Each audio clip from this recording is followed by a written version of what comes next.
Another day of student walkouts in Jefferson County, so we wanted to know more about the course at the center of these protests and went right to the source. Dr. Fred Anderson is a history professor at CU Boulder. He was on the commission that revised the framework for advanced placement U.S. history. He says the goal was to make it more like a college class, to make students think. But the idea behind this framework was simply to be as inclusive as possible. And that means that things that make some people uncomfortable about American history should also be included.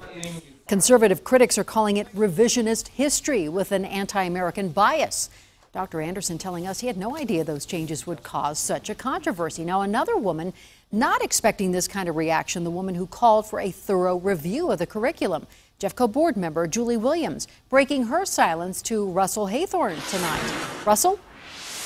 And Julie Williams is the board member at the center of it all, who initially called for a review of the curriculum. Williams told us tonight if we're teaching U.S. history, it should be comprehensive to include the good, the bad, and the ugly. Julie Williams is well aware she's become the lightning rod on this issue, an issue turning education into politics. Is this censorship?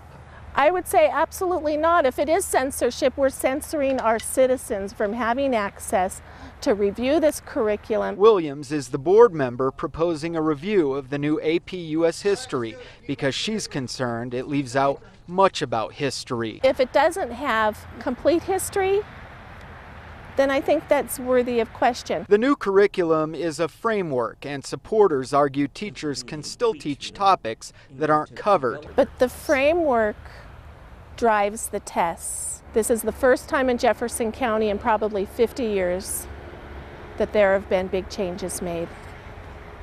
And some folks aren't happy about that. Many so unhappy, Williams and some of her colleagues are now accused of making backroom deals. Are there secret discussions happening amongst the conservative members of the board?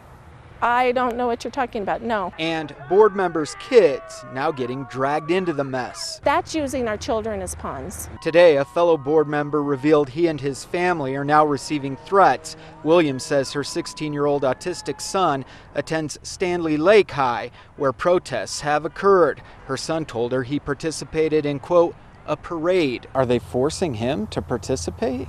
I don't know what's happening. I can't imagine they would force him, but he doesn't understand what this is. He thinks it's a parade. He was excited. Williams admits she's no expert on U.S. history, which is why she's calling on the review committee to study the curriculum and get back to the board. This issue could come up again and is likely to come up again at the next board meeting here 1 week from tonight. Live in Golden, Russell Haythorn, 7 News. Thank you, Russell. Now, many of you wondering, just like us, if this is strictly a JEFFCO issue. Well, Call 7 investigator Kelly Raybon making some calls to find out if other local districts are part of this program. And today, we put in calls to 6 other local school districts to see whether they use the same new AP curriculum for U.S. history. Only one has gotten back to us so far. Cherry Creek School District says they do and will continue to teach the course. Call 7 investigators staying on top of this one, and we'll update the story on the 7 News app as we hear back from other schools.